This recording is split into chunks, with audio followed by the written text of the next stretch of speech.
Karena rata-rata pencipta lagu pasti orientasinya, masa penyanyi bisa dapat duit, kita pencipta lagu nggak dapat apa-apa gitu. Bukan tidak dapat apa-apa, tetapi prosedur administrasi yang memang di tahun terlepas dari tahun 2018 itu sudah berbeda.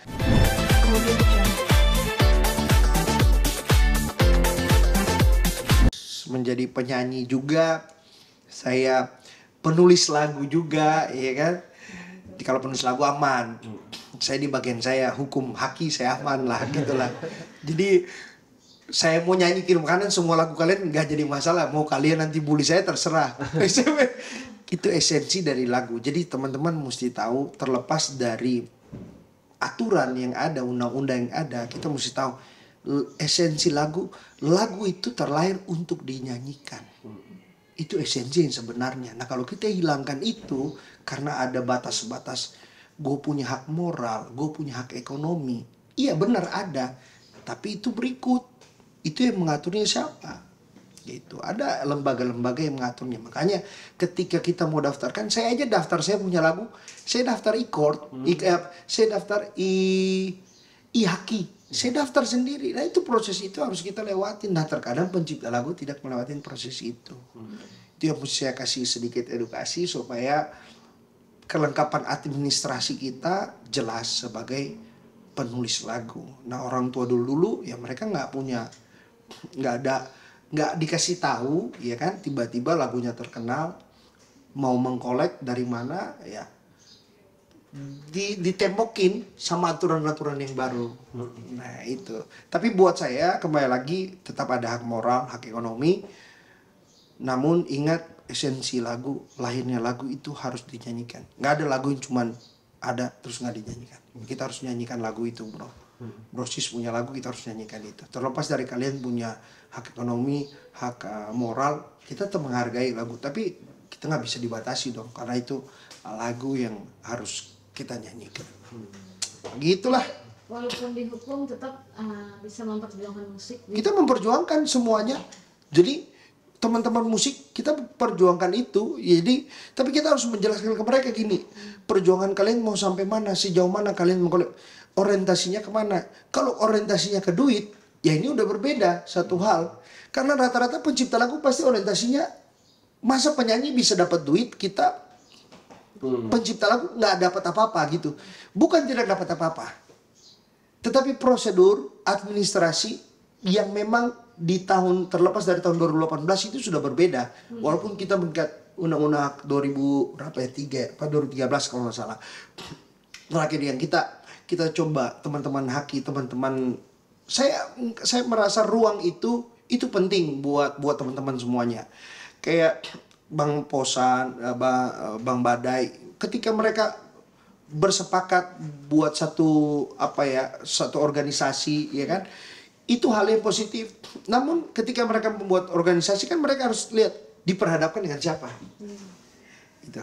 Karena kan negara hukum pasti diperhadapkan dengan teman-teman yang ada pro, ada kontra, ada yang sedang sementara menyusun. Sementara ini kan nunggunya kan lama kan. Ya akhirnya mengambil keputusan-keputusan yang sendiri, ya kan. Gue lepasin, gue cabut semua lagu-lagu gue di publishing, gue cabut aja deh gitu. Ya apalagi kasusnya yang kemarin terakhir, kasus Arebias dengan Agnes Monica. Kita sesama musisi kan banyak kan, ada banyak perspektif dari luar. Kenapa sih pencipta harus serang penyanyi? Kenapa sih penyanyi harus merespon pencipta? Ya hal-hal yang memang mungkin menurut kita sebenarnya itu nggak penting, nggak perlu. Tapi menurut dia juga sebagai pencipta dia merasa dirugikan, ya nggak jadi masalah. Ya kita melihat. Tapi kan ya kembali lagi pandangannya dia, tujuannya dia nih buat apa? Gitu.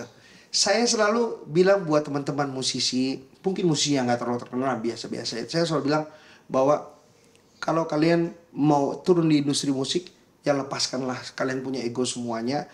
Karena kita mau maju ke depan, bukan mau mundur ke belakang. Kalau untuk tujuannya mau cari uang, bos janganlah. Serius, uang itu pasti akan datang dari mana aja. Percaya aja pasti. Kalau kita tujuannya buat cari duit, aduh, udah esensi kita berkarya menjadi musisi hilang dong.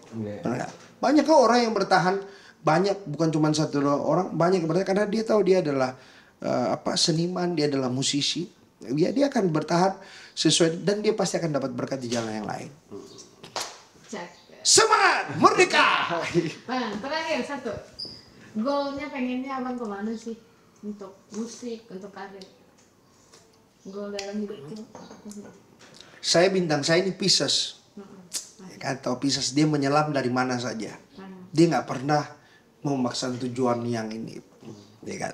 Aku nggak melihat bintang atau zodiak dan lain-lain ya. Namun aku punya prinsip satu.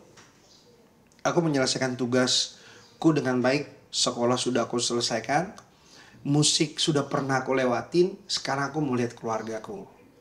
Intinya keluarga, anak-anak, sekolah, anak-anak bisa makan, tidur, tempat tinggal semuanya aman.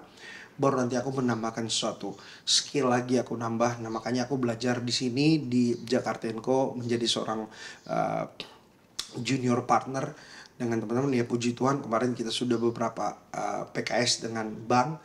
Ya mudah-mudahan ini menjadi pelajaran dan goal nanti aku di 2-3 tahun. Jadi aku butuh 3 tahun ya, geng. Kita nih terukur. Kenapa aku bilang terukur? 3 tahun aku harus belajar supaya aku bisa lebih mengenal lagi apa ini menjadi pengacaranya ini seperti apa. Kalau kita fight sendiri, kalau kita bisa dengan tim sendiri, bagaimana kita dengan tim supaya kita bisa tahu tujuan kita nanti di 3 tahun, kita bisa memupuknya nanti di 3-5 tahun. Jadi goal saya itu di 3-5 tahun bisa punya kantor sendiri. Kalau saya dulu dalam 3-5 tahun punya kantor sendiri, punya tim sendiri. Kalau untuk industri musik di tahun 2006 saya bakal ada keluarin single yang tadi saya bilang itu kolaborasi. Kalau musik itu kapan aja deh, kalian diam aja, saya bisa bikin musiknya karena memang sudah ada dia punya apa ya? Kalau bilang patternnya udah ada. Jadi tinggal nanti kita bentuk aja, tinggal keluarin single. Namun tetap saya harus butuh advice juga dari teman-teman, mau netizen, mau dari mana. Bang Igon lu jadi ini, it's okay. Itu saya kerjakan. Yang pastinya intinya ke keluarga. Oke, thanks bro sis sudah ikutin aktivitas saya dari pagi jam 7 lah.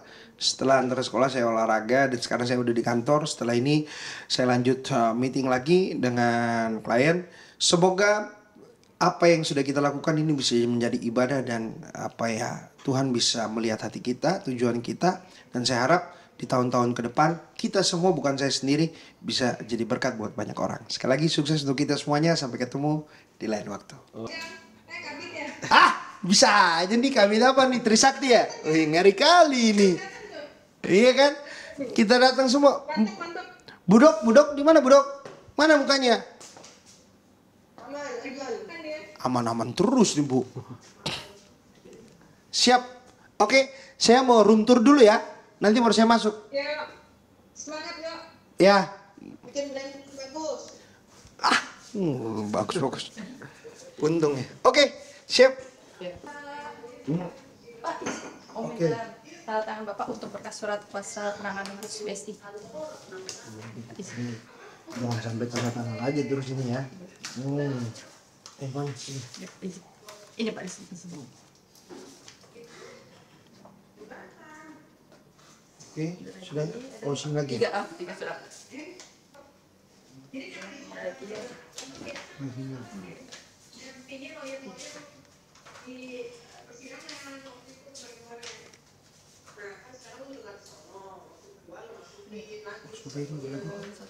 Oke, baru satu lagi. Ini Dia punya. Aku minta draftnya nanti. boleh. Ini berarti aku scan dulu. Nanti yang udah sama Bapak semua, aku kirim Bapak ya. Oke. Oke. Siap, Ki. Makasih, Ki. Ya.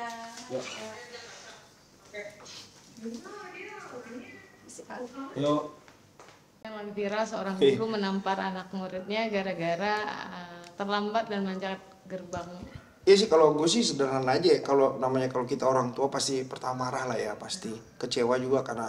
Tapi kita harus tahu dasar-dasarnya kenapa guru juga bisa dia marah. Nah mungkin perbedaan budaya sih. Kalau dulu zaman gue masih kecil, kalau ditampar sama orang tua nggak jadi masalah. Tapi tidak pernah ditampar sama guru, gitu loh. Kalaupun guru pun dia menampar, itu ada alasan-alasan tertentu yang memang sudah terlepas jauh dari kata apa ya, lu kecewaan banget lah gitu loh. Karena pernah satu kali juga saya ditampar sama